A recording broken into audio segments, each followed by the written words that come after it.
Da qui la racchetta comincerà ad andare verso la palla, quindi in avanti. Guardate.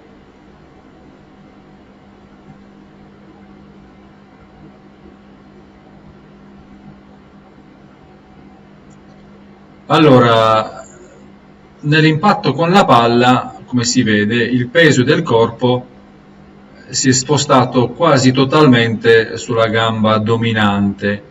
Il braccio non dominante invece rimane indietro e andrà man mano ancora più indietro. L'impatto con la palla si vede che è più o meno all'altezza delle anche. Dall'altra prospettiva,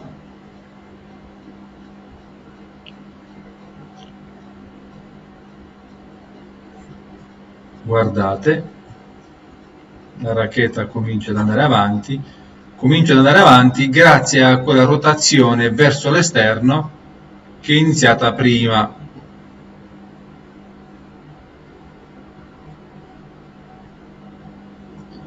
Vedete qui come il peso del corpo sta sulla gamba, sulla gamba dominante quasi totalmente, la gamba non dominante è scarica, il braccio sinistro, il braccio non dominante, comincia ad andare indietro. In questo colpo Roger Federer eseguisce ha un impatto sopra l'altezza delle anche. Da qui andiamo avanti, guardate un po' una cosa molto importante, lo sguardo che rimarrà sull'impatto con la palla.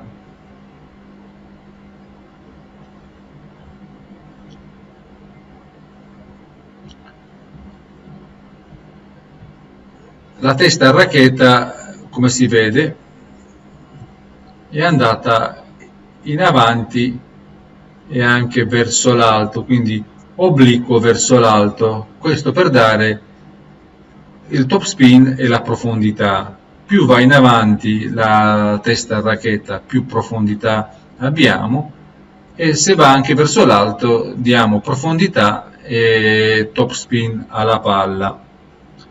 Dall'altra prospettiva,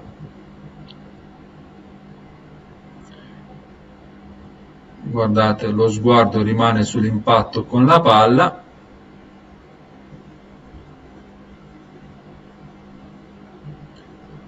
La testa racchetta, come vedete qui, è andata sempre obliqua verso l'alto, quindi per dare sia profondità che top spin alla palla. La cosa particolare di Roger Federer è il no look, il cosiddetto no look, cioè rimanere con lo sguardo sull'impatto con la palla fino alla fine del movimento. Guardate qui, il braccio non dominante comincia ad andare ancora di più indietro.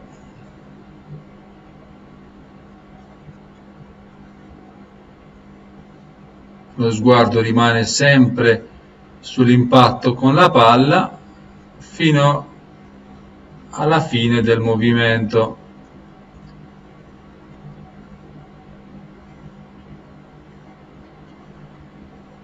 Vediamo dall'altra prospettiva.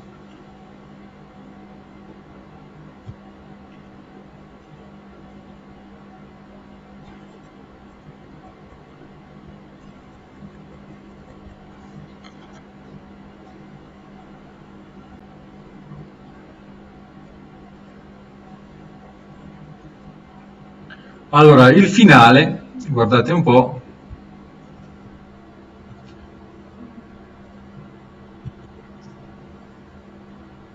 nel finale la punta della racchetta è rivolta indietro, la racchetta è parallela al terreno,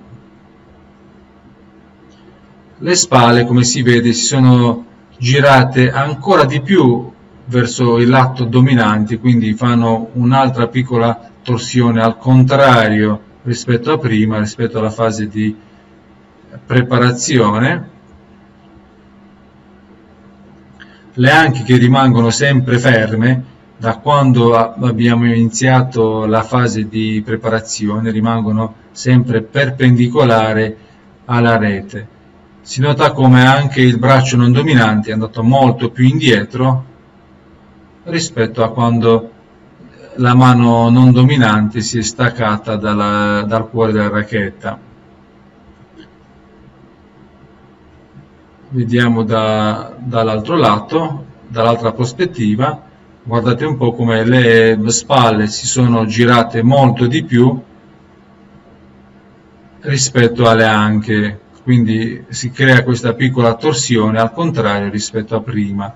La testa della racchetta sta indietro e la racchetta sta parallela al terreno. Allora, questa è stata la videoanalisi del rovescio di una mano di Roger Federer. Grazie per la vostra attenzione, vi aspetto al prossimo video. Buona vita e buon tennis a tutti. Ciao!